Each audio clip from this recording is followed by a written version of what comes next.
శుభ స్వాగతం ప్రియ పరిపాలక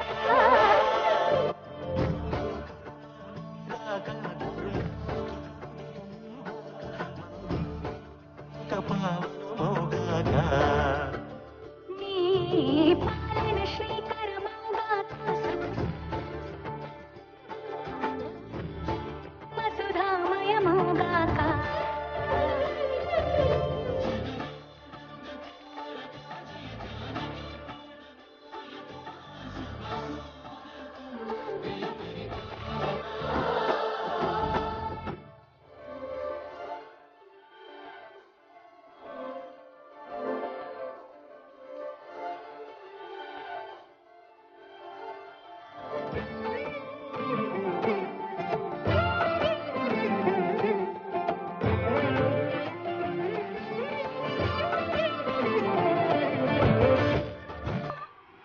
నెల్లూరు జిల్లా ఇస్కాన్ సంస్థ అధ్యక్షుడైనటువంటి పూజనీయులు సుఖదేవ్ స్వామి గారు మనతో ఉన్నారు.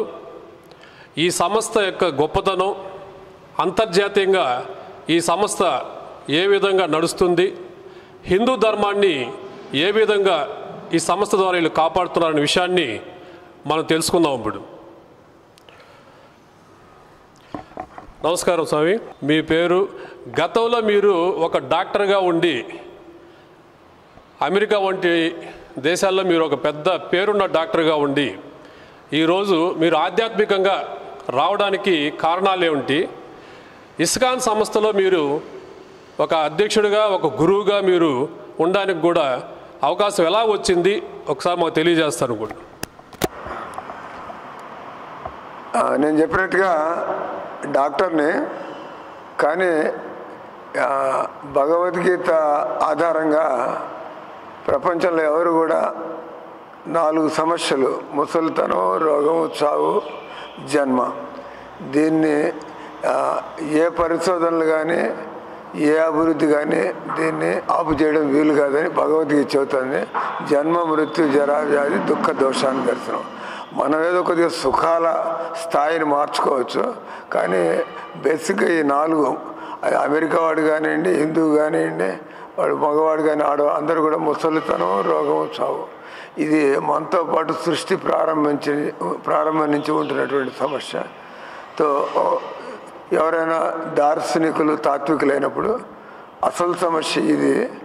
నేను కోట్లు సంపాదించినా, నేను ప్రధానమంత్రి అయినా, నేను ఒక ముసలితనం వచ్చినప్పుడు నేను మళ్ళీ అసమర్థుడిని అవుతాను. కాబట్టి జీవితంలో ఏం చేయాలా అనే ప్రశ్నలు మాకు కలగడం వల్ల వెలుగా భగవద్గీత దాన్ని చక్కగా సమాజానికి ఇస్తున్నట్టు ఇస్కాన్ కాంటాక్ట్లోకి వచ్చా. అప్పుడు మాకు దానికి జవాబులు దొరికాయి.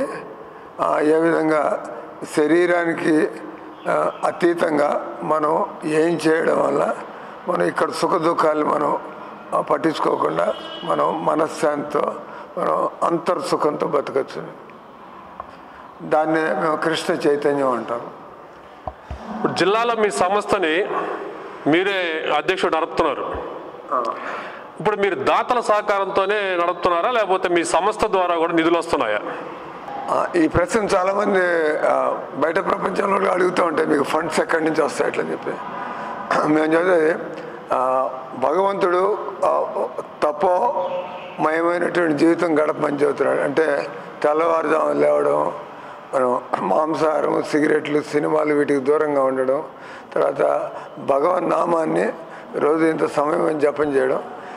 ఎవరు దీన్ని తపస్సు అంటారు. చూడ అందరూ అట్లా బతకలేకపోతున్నారు కదా.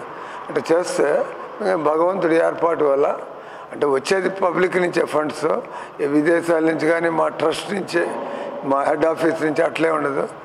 ఇస్కాన్ అటానమస్ అంటారు.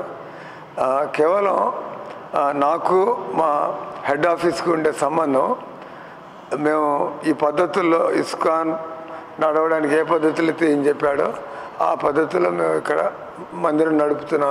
అంతవరకు వాళ్ళ కంట్రోల్. కానీ వాళ్ళు మాకేమి ఆర్థికంగా సహాయం చేయడం కానీ ఇట్లంతా ఉండదు. తర్వాత నేను కురుక్షేత్రంలో మందిరం కట్టా. ఇది కట్టడానికి ముందు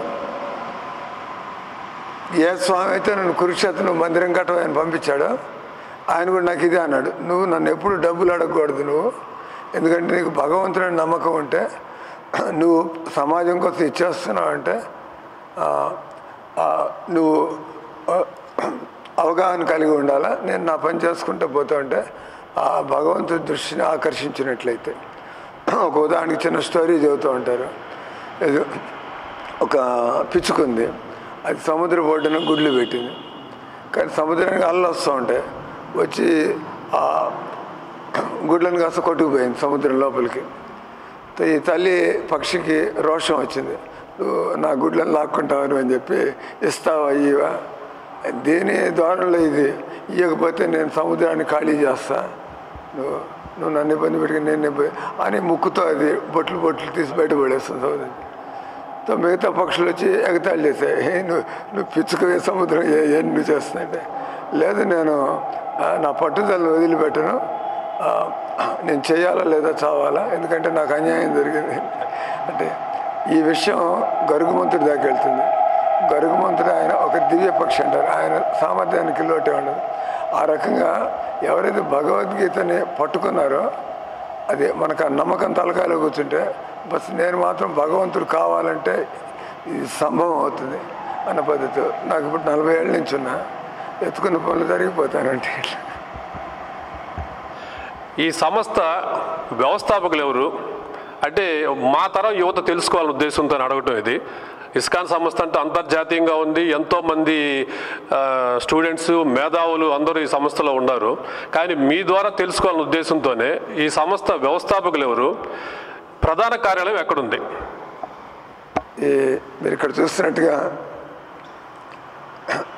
ఈ సంస్థని న్యూయార్క్లో 1965లో ఈ భక్తి వేదాంత స్వామి ప్రభుపాద ఆయన చూసే ఆధునిక ప్రపంచంలో జనాల దగ్గర డబ్బులు ఉన్నాయి, వసతులు ఉన్నాయి, కానీ మీకు చెప్పినట్టుగానే శరీరానికి ఉండే ఇబ్బందుల్ని ఎవరు కాబట్టి ఆయన ఆత్మ సాక్షాత్కారం అంటే ఆధ్యాత్మిక ఆనందాన్ని పొందినటువంటి వ్యక్తి. కాబట్టి ఆయన ఈ ఆధునిక సమాజంలో ఆధ్యాత్మిక లేదు, పశువులకి మనుషులకి తేడా ఆధ్యాత్మికత అని అన్నది. ఆ పశువులు తింటాయి, పండుకుంటాయి, పిల్లలు కంటాయి, మనుషులు కూడా చేస్తున్నారు. మనిషికి ఒక విశేషమైనటువంటి నేను ఎందుకు పుట్టాను, ఎవరి సృష్టి చేసింది, దేవుడు నన్ను ఏ ఉద్దేశంతో నేను ఆనందాన్ని వెతుకుతున్నా, అది ఇక్కడ ఉండేటువంటిది టెంపరీ. మన ఇంద్రియాలకి నాలుక మీద ఉన్నంత వరకు అతని కిందకి వెళ్ళిన తర్వాత మళ్ళీ ఆనందం లేకుండా పోతుంది. ఆ రకంగా ఇప్పుడు ఆయన చక్కగా ఈ శరీరానికి ఆత్మకి తేడా, ఏ విధంగా ఆత్మ అనుభవానికి ఎలా మనం నియమాలు పాటించాలో సాధన చేయాలి. తో ఇదే ఇస్కాన్ ప్రారంభమైంది న్యూయార్క్లో. కానీ మీకు తెలుసు ఫారినర్స్ ఇక్కడ ట్రస్టీలుగా ఉండడం, ట్రస్ట్ అది వీలు కాదు కాబట్టి అది అక్కడ ప్రారంభమైంది. తర్వాత ఈయన ఇక్కడ మళ్ళీ బాంబేలో ఇండియా ఇస్కాన్కి హెడ్ ఆఫీస్ బాంబేలో ఉంది. మా ఇంటర్నేషనల్ హెడ్ క్వార్టర్స్ వచ్చి అది కలకత్తాకి 4 కిలోమీటర్ల దూరంలో 500-600 ఎకరాల్లో పెద్ద ఎత్తున రకరకాల పనులు అక్కడ జరుగుతున్నాయి. ప్రస్తుతానికి ప్రపంచంలో అతి పెద్దది 2వ మందిరం వాటికాన్ తర్వాత అంత పెద్ద మందిరం ఇప్పుడు దాకా వాళ్ళు 1,000 కోట్లు ఖర్చు పెట్టారు. దాన్ని 1-2 సంవత్సరాలు పూర్తి చేసి అది మాయాపూర్ మా international head quarters, registered office వచ్చి బాంబే, ఇవన్నీ కూడా బ్రాంచెస్. ఓకే, మీ సంస్థలో ఉండేటువంటి ఈ భక్తులు కానీ సభ్యులు కానీ అలాగే మీ సంస్థ బ్రాంచ్లో ఉన్నటువంటి కొన్ని ప్రాంతాల్లో నడిపేవాళ్ళు కానీ వివాహం చేసుకొని ఉంటారా, లేదంటే వాళ్ళు ఈ వివాహ బంధానికి దూరంగా ఉండి ఈ కార్యక్రమాలు చేస్తుంటారా? ఇస్కాన్ ప్రచారం పెళ్లి చేసుకోండి, పెళ్లి చేసుకోవద్దు, లేదా ఉద్యోగం వదిలేసి వచ్చి చేరండి, లేదా మీరు భగవంతుడిని అంగీకరించాలా, భగవద్భక్తితో జీవితాన్ని గడపాలా. కాబట్టి వాళ్ళందరూ వాళ్ళు కొంతమంది నేను ఈ పెళ్లి చేసుకుని ఈ బాదరబందీలో పడకుండా అటువంటి స్వభావం ఉన్నవాళ్ళు వాళ్ళంతా వాళ్ళు చేరుతారు. లేదా కొంతమంది ఆల్రెడీ పెళ్ళి అయిపోయింది, లేదా వాళ్ళు పెళ్లి చేసుకుని వాళ్ళు భక్తిని కూడా చేయాలనుకుంటారు. ఆ విధంగా కాబట్టి ఇక్కడ దాని మీద కండిషన్ ఏం లేదు. అందుకే మేము అంటూ ఉంటాం, ఎవరికి ఏది కన్వీనియంట్ ఆ విధంగా, కానీ భక్తి మాత్రం జీవితంలో వదిలిపెట్టకూడదు. మానవ జీవితంలో ఆధ్యాత్మిక సాధన చేసి మనం జీవితం ఆఖరిలో మీకు చెప్పదలుచుకున్నది, చావు పుట్టుకల నుంచి బయటపడడం మానవ జన్మ యొక్క ఉద్దేశం. కానీ ఇటువంటి విద్య కానీ ఇటువంటి నాయకత్వం కానీ మనకి చావు పుట్టుకలను బయటపడడానికి ప్రయత్నం చేయమని గవర్నమెంట్ పాలసీ ఉందా? మన విద్యా విధానంలో ఎవరు చూడలే భగవద్గీత. అందుకే ఆయన అన్నాడు, మన వంతు మనం ఈ ఇస్కాన్ పెట్టి జనాలకి ఏ విధంగా శరీరం నాశనం అవుతుంది, ఆత్మకి చావు లేదు, మనం జీవితంతో పాటు మనసుని ఇంద్రియాలను కంట్రోల్ చేసుకుంటాం. ఆ వయసు ఆ స్థాయికి ఎదిగినట్లయితే మనం ఇటు కూడా ప్రశాంతంగా బతుకుతూ జీవితం గడిపాం, ప్లస్ మళ్ళా జన్మ లేకుండా. అలాగే ముక్కోటి దేవతలు మన గోవులు కొలువై ఉంటారంటారు. ఎక్కడ చూసినా మీరు గోశాలకి ప్రధానంగా మీరు కీలక పాత్ర ఇస్తున్నారు. ఇప్పుడు దాని కృష్ణుడు ఆ వంశంలో పుట్టాడని చెప్పి మీరు గోవుల్ని చూస్తున్నారా, లేక గోవుల్ని మీరు సాంప్రదాయంగా మన హిందూ ధర్మానికి చిహ్నంగా మీరు ప్రతి దగ్గర పెడుతున్నారా? ఇదేదో సాంప్రదాయంగా కాదు. మన భగవద్గీతలో కృషి గోరక్ష వాణిజ్యం, మామూలుగా మనుషులకు మాంసాహారం అవసరం లేదు, కానీ సమాజంలో భగవద్గీత పద్ధతిలో తమోగుణం, రజోగుణం, సత్వగుణం, మన మనస్సు ఏ రకంగా ఎరుపు, బ్లూ, ఎల్లో ఈ మూడు కలిపి మనం ప్రపంచంలో చూసే రంగులన్నీ కూడా మనం చూస్తూ ఉంటాం. ఈ ప్రైమరీ కలర్స్ అంటారు. అదే రకంగా భగవద్గీత ఆధారంలో ఈ మనస్సు అనేటువంటిది తమోగుణ ప్రధానమా రజోగుణ కాబట్టి ఆధునిక కాలంలో తమోగుణ రజోగుణ, అందుకే జనాలకి ఆ భగవద్భక్తి ఆ నియమాలు ఇవన్నీ లేకుండా ఇప్పుడు ఈ కరోనా రావడానికి కూడా కారణం విచ్చలవిడి జీవితం వల్ల మనుషుల అవసరం కంటే కూడా ఎక్కువగా ఆ పశువులకి దగ్గరగా ఉండడం, లేదా వాటిని తింటూ ఉండడం రోగాలు వస్తాయి. కాబట్టి చెప్పదలుచుకునేటువంటి పాయింట్, ఈ గో అనేటువంటిది మనకి తల్లితో సమానం. తల్లి ఏ విధంగా పిల్లవాడికి పాలిస్తుందో, తర్వాత తల్లి పాలేని స్టేజ్లో కూడా మనకి పశువులు, ఈ ఆవులు, బర్రెలు ఇవి మనకి పాలిస్తూ ఉంటాయి. ముఖ్యంగా ఆవు పాలు, ఎందుకంటే ఆవు పాలు ఆయుర్వేదం అనుసారంగా, వేదాల అనుసారంగా అది అన్నిటికంటే శ్రేష్టమైనటువంటి ఆహారం. కాబట్టి అటువంటి తర్వాత ఆవు చనిపోయిన తర్వాత ఏమన్నా చేసుకోండి, కానీ ఆవు బతుకున్నప్పుడు అది మన తల్లితో సమానం కాబట్టి మనం చక్కగా చూసుకుంటాం. మనం ఆవు పాలని, పెరుగు, మనం ఆయన ప్రభుపాత్సం అడిగేవాడు, ఎంత మాంసాహారులైనా కూడా వాడు ఒట్టి మాంసం ఎవడు తిండు, అన్నం, కూర, దాని మసాలాలు వేసుకుని.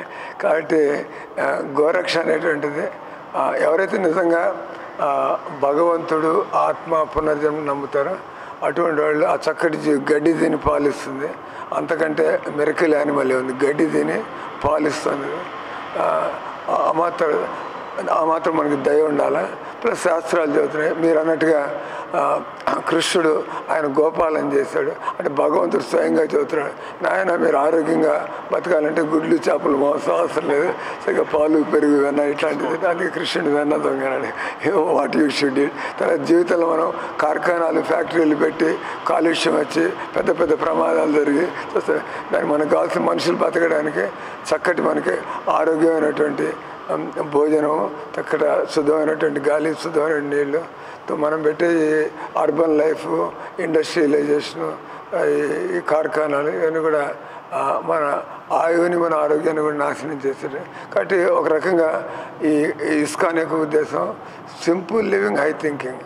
మనం ఇక్కడ కొద్ది కాలం ఉండడానికి వచ్చాం, మనకి అవసరాలు ఉన్నాయి, గుడ్డలు, తిండి, గుడ్డ, నీడ అవి సహజంగానే పొందవచ్చు. ఆ రకంగా మనం సమయాన్ని కాపాడుకుని ప్రకృతిని మనం నాశనం చేయకుండా మనం ముందుకు పోయి దానివల్ల భవిష్యత్ తరాలకు కూడా తినడానికి ఉండడానికి లోటు లేకుండా ఉంటుంది. ఒక మంచి మెసేజ్ ఇస్తున్నారు మీ ఇస్కాన్ ద్వారా. అలాగే భగవంతుడు యొక్క 7వ రూపే శ్రీరాముడు అంటారు. ఈ మధ్య అయోధ్యలో రామాలయం శంకుస్థాపన చేశారు.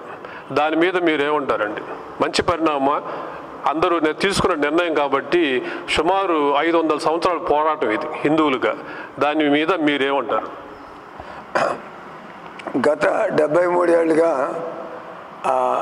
మనం సెక్యులర్ పేరు మీద నిజానికి హిందువుల యొక్క మెజారిటీ హిందువుల యొక్క వాళ్ళకి ఇవ్వాల్సినటువంటి స్థానాన్ని లేదు. ఇప్పుడు కొద్దిగా పరిస్థితులు మారడం వల్ల చక్కగా ఏ విధంగా హిందువులు ఎప్పుడు కూడా ముస్లింలు కానీ క్రిస్టియన్లు కానీ వాళ్ళు జోలికి పోరు. అదే వాళ్ళు కూడా మనం భారతదేశంలో ఉంటున్నాము, అధిక సంఖ్యాకులు హిందువులు ఇక్కడ. వాళ్ళు చక్కగా ఏదో ప్రశాంతంగా వాళ్ళ పూజలు, వాళ్ళ సాత్విక జీవితం. కానీ అంతకు ముందుండేటువంటి నాయకులు వాళ్ళకి కొద్దిగా లేదు దేశాన్ని ఈ దిశలో తీసుకెళ్ళి వదిలిపెట్టాలి, అది ప్రజలు నిర్ణయించుకుంటారు. అట్లా చేయడం వల్ల ఇప్పుడు దాకా చక్కగా హిందువులకి ఈ సభ్యత, ఈ సంస్కృతి చక్కటి దీన్ని వేదిక సభ్యత అంటాం. అంటే ఇప్పుడు మంది చక్కగా కాళ్ళు చేతులు కడుక్కొని ఇంట్లోకి రావడం, తర్వాత మనం ఇమ్యూనిటీ బూస్టర్, చక్కగా స్పైసెస్ ఇట్లాంటి అంటే న్యాచురల్ ఇట్లాంటివి వాడుతూ ఉండడం, తర్వాత మాంసాహారం తినకుండా ఉండడం. ఇప్పుడు ఈ దేవాలయం చెప్పండి, అంటే రాముల వారి మందిరాన్ని శంకుస్థాపన చేశారు కదా, మన దేశంలో హిందువులుగా మీ సంస్థ ద్వారా మీరు ఎలా ఫీల్ అవుతున్నారు? మంచిది, కానీ ఒక కామెంట్ ఉంది చెప్పండి. ఏంటంటే మందిరాలు కట్టవచ్చు, కానీ ఏ విధంగా 4 గోడలు మధ్యలో డాక్టర్ కూర్చుంటే అది వైద్యశాల అవుతుంది, 4 గోడల మధ్యలో ఒక అధ్యాపకుడు కూర్చుంటే అది స్కూల్ బిల్డింగ్ అవుతుంది. అదే రకంగా మందిరాలు కట్టచ్చు, కానీ అక్కడ భగవద్గీత భాగవత ప్రచారం ఎవరైతే ఆదర్శమైనటువంటి జీవితాన్ని గడుపుతూ, లేకపోతే మందిరానికి జనాలు వస్తారు వెళ్ళిపోతూ ఉంటారు, దానివల్ల వ్యక్తుల యొక్క జీవితం ఎలా మారుతుంది. కాబట్టి మేము అనేది మందిరం కట్టడం మంచిది, కట్టడం వరకే సరిపోదు, దాని ఏ పద్ధతుల్లో దాన్ని నడపాలా అనేది అవసరం. ఒక మంచి సాంప్రదాయంగా నడపాలంటారు. అలాగే మీరు మీ ఇస్కాన్ సంస్థలో మీ కాడ కూడా నేను చాలాసార్లు విన్నాను, మాంసం ఇలాంటి మానేయండి అని మీరు కూడా వచ్చిన భక్తులు చెప్తూ ఉంటారు. రాముడు భగవంతుడే, ఆయన కూడా మాంసం తీసుకుంటారు కదా, దాని మీద మీరేమంటారండి? వెనకటి కాలంలో ఈ రకంగా మెషిన్ గన్లు, ట్యాంకర్లు, ఆటం బాంబులు ఇవన్నీ లేవు. అది దాన్ని ధర్మయుద్ధం అంటారు. వ్యక్తులు ఏదైనా తేడాలు వచ్చినప్పుడు తిన్నగా పోరాడుకునేవాళ్ళు. కాబట్టి అక్కడ రాజు ముందర ఉండి సేనంతా వెనకాల ఉండి ఆ పరిస్థితుల్లో అటువంటి వాళ్ళు పౌరుషాన్ని, వీరత్వాన్ని కాపాడుకోవడానికి వాళ్ళు అడవుల్లో వేటకెళ్ళేటువంటి. కానీ తినడం అనేది అది ప్రధానమైనటువంటి విషయం కాదు. ప్లస్ మీరు రాముడు తిన్నాడు, ఈ టాపిక్ అయితే రాముడు తిన్నాడు, ఆయన మరి ఆయన లంకకి వెళ్ళడానికి ఆయన రాళ్ళు తేల్చాడు. తర్వాత రాముడు ఇంకా ఎన్నో పనులు, గొప్ప గొప్ప పనులు చేశాడు. మర్యాద పురుషోత్తమైన మాట నిలకడతాను. కాబట్టి మనం భగవంతుని అనుకరించడానికి లేదు. అది కాకుండా శాస్త్రాలు చెబుతున్నాయి ఆ కాలానికి, సత్యయుగానికి, ద్వాపర యుగానికి అట్లా ఉండొచ్చు. కానీ కలికాలంలో స్పష్టంగా చెప్పబడుతుంది, కలికాలంలో ఆ విధమైనటువంటి రాజరిక వ్యవస్థ అనేది లేదు. కాబట్టి మనం తర్వాత జనాలు డైరెక్ట్గా జంతువులు వాళ్ళు చంపేంత తింటలేదు. ఎవరో అక్కడ మెకనైజ్డ్ స్లాటర్ హౌస్లో లక్షల సంఖ్యలో జంతువులు చంపుతుంటున్నారు. దీనికి అక్కడ వేటాడి తినడానికి ఏమాత్రం పొంతం లేదు. అలాగే మీ సంస్థ ద్వారా ఒక మంచి మెసేజ్ చెప్పండి ప్రజలకి. మనం జనాలు అందరూ కూడా సోదర భావంతో కలిసి ఉండాలన్నా, మనకి దురలవాటు లేకుండా ఉండాలన్నా, మనలో స్వార్థం లేకుండా ఉండాలన్నా మనకి మనస్సు మీద కంట్రోల్ ఉండాలి. మనస్సు మీద కంట్రోల్. ఉదాహరణకు ఒక వ్యక్తికి డబ్బు ఉంటుంది, కానీ అతనికి దానిలో తృప్తి లేకపోతే అతను ఎన్ని కోట్లు సంపాదిస్తున్నా ఇంకొకటి సంపాదించాలంటాడు. ఒక కూలివాడు గట్టిగా పని చేస్తాక తిన్నెత్తరపోతున్నాడు, ఇంకో 50 కోట్లు 500 కోట్లు ఉన్నా కూడా ఇంకా కావాలని చెప్పి. అంటే మనకి గాంధీ గారు అన్నారు, there is enough for man's need but not enough for man's greed. కాబట్టి అంత మానవ జీవితంలో అందుకే మనిషి అంటే మనసుతో పనిచేసేవాడు. కాబట్టి మేము నేర్చుకున్నది, మేము తెలుసుకున్నది జీవితంలో భగవద్గీత నుంచి, రోజు మనం భగవన్నామాన్ని, అల్లా అనండి లేదా క్రైస్ట్ అనండి లేదా కృష్ణ, భగవన్నామాన్ని మనం ఒక మెడిసిన్ లాగా రోజు మనం అభ్యసిస్తున్నట్లయితే మనం ఒక చక్కటి వ్యక్తులుగా మారుతాం. ఆ రకంగా మనం సరళమైన జీవితంలో తృప్తిగా ఉండి 10 మందికి మనం పోయే లోపల ఏం చేయాలా అనేటువంటి ఆలోచనతో బతకగలుగుతాం. కాబట్టి అందుకే మమ్మల్ని హరే కృష్ణ మిషన్ అంటారు. ఈ పెద్ద బిల్డింగులు, ఈ పుస్తకాలు ఇట అల్టిమేట్లీ మా ఉద్దేశం జనాల చేత భగవన్నామాన్ని అనిపిస్తూ ఉంటే వెలుగా వాళ్ళు కూడా చక్కటి మనుషులుగా మారుతారు. కృతజ్ఞతలండి, ధన్యవాదాలు. మీ అమూల్యమైన సమయం మాకు కేటాయించి మీ భక్తిభావాన్ని మాతో పంచుకున్నారు. ప్రేక్షకులకు కూడా మీరు ఇచ్చేటువంటి సందేహాన్ని తెలియజేసేందుకు ఒక మంచి అవకాశాన్ని కల్పించారు. హరే కృష్ణ.